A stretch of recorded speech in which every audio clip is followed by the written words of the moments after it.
Ça a passé trop vite avec Lynn. Vous savez, on va y revenir en fin d'émission parce que je sais que vous êtes curieux de connaître un peu plus sur les choses qu'elle voudrait nous partager au niveau de prévention, préparation pour le COVID-19.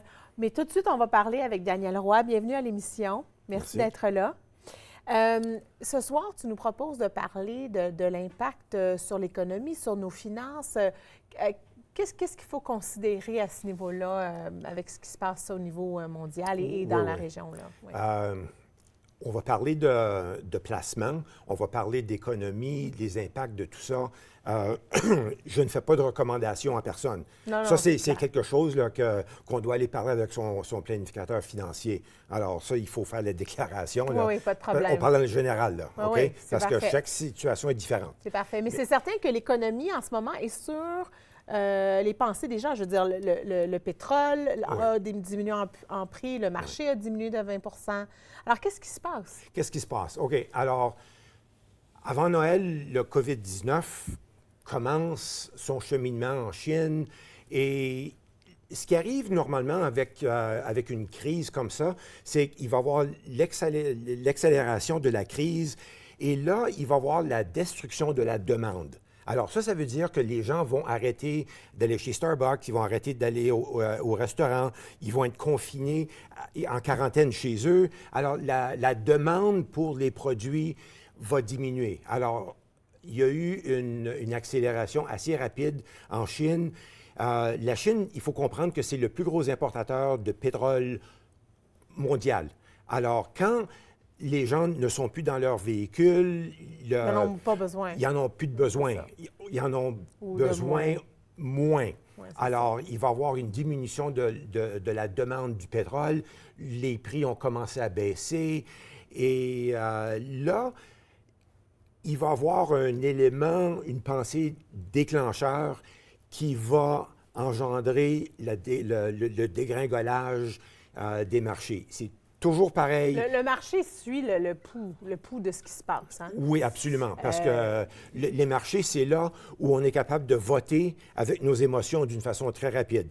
Ta maison, tu n'es pas capable de la faire coter en bourse à chaque minute de la journée. C'est impossible. Non. Alors, est-ce que parce que la valeur de ta maison a baissé de 20 depuis une semaine, est-ce que ça change ta vie? Non, parce que tu ne le vois pas. Mais à la bourse, on le voit, c'est présent. Et puis les médias, avec leur cycle infernal de nouvelles, là, ils en parlent, ils en parlent. Alors, tout ça là, s'engendre et ça devient infectueux et les marchés vont baisser, vont baisser. Et là, on parle aussi bien de façon très concrète que des gens qui vont devoir ne pas rentrer travailler, qui vont avoir un impact sur leurs finances. Oui. On parle de certaines interventions au niveau du gouvernement pour aider, mais on se dit que c'est une fraction là, de ce qui va avoir, de ce qui va être nécessaire pour aider les gens, parce que ça dépendant de combien de temps que ça dure, l'envergure et tout ça. Donc ça aussi, ça ajoute un stress au niveau économique. Oui, parce que là, on rentre dans le « on ne le sait pas ».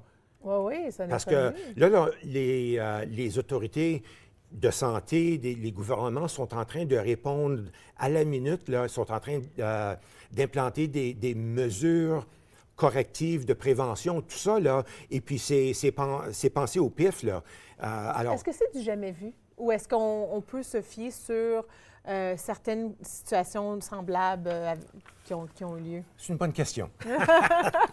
C'est une bonne question. Alors, depuis 2003, on a eu différentes conditions comme celle-ci.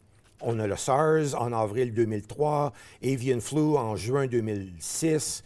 En 2009, on a eu le Swine Flu, le choléra en 2010, le MERS en 2003 également. En 2014, on a eu la crise de l'Ebola centrée en Afrique. En janvier 2016, on a eu le Zika. En 1957, en décembre, il y a eu une crise très contagieuse de la grippe. Alors, les marchés ont baissé. C'était la grippe espagnole. Non, ça c'était en 1918. Oh, avant. Oui, en 57. En 57. On n'était pas nés encore. Non, c'est ça. Oui. On n'était pas nés encore. Non, pas du tout. Mais, ma mère était bébé. Oui. Alors, en 57, il y a eu une autre pandémie, les marchés ont baissé. On a eu une récession en janvier, février, mars 1958. Là, l'économie a repris son élan. Alors, ce qui arrive 6 mois après la fin de ces événements-là, qu'est-ce qui arrive au marché monétaire? Commence à remonter? La bourse. La bourse remonte. En moyenne, 6 mois après, j'en ai nommé plusieurs, là, la bourse a monté de 12,43 J'allais dire 15, mais Oui, 12. OK. 12. OK. OK, en moyenne.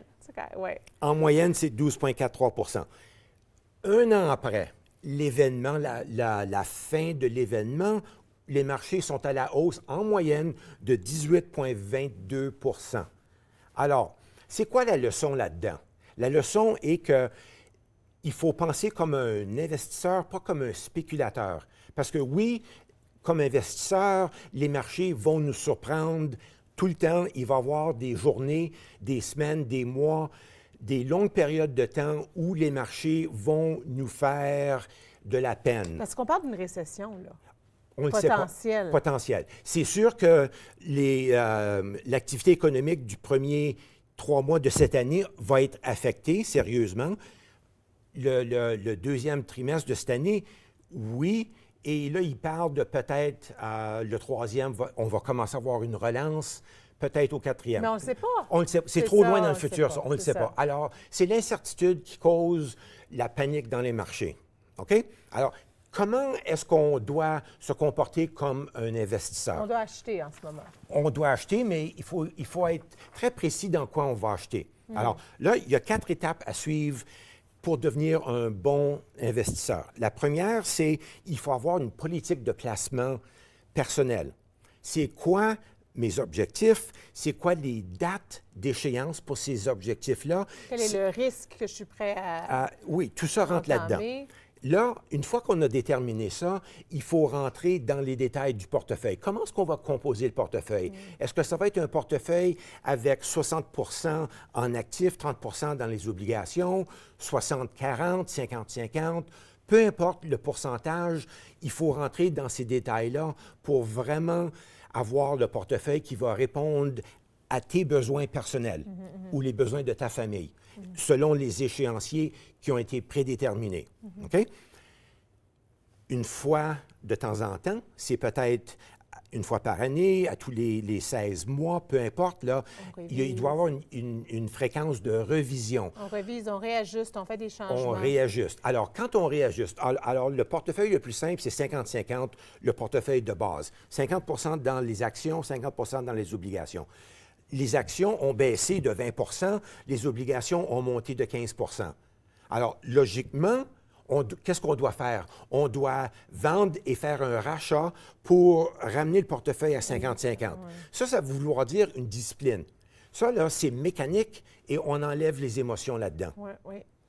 Alors, ça, c'est Et pour conclure, parce qu'il nous reste, c'est la fin, là. OK. Oui. Alors, la dernière chose, il faut faire la gestion de ses émotions. Ça, là, c'est la chose la plus difficile à faire, mais prendre des douches froides, pas regarder ses états de C'est compte. un jeu à long terme. C'est on est en train de travailler un jeu à long terme. Exactement. Il va y avoir certains changements en ce moment, certaines instabilités, mais on va y arriver. Ça va être On va correct, y ça va arriver. revenir. Merci C'est beaucoup, pas de longue Daniel. durée. C'est déjà tout. Oui. Restez là pour la pause. Sylvie Robert se joint avec moi sur le plateau à ne pas manquer.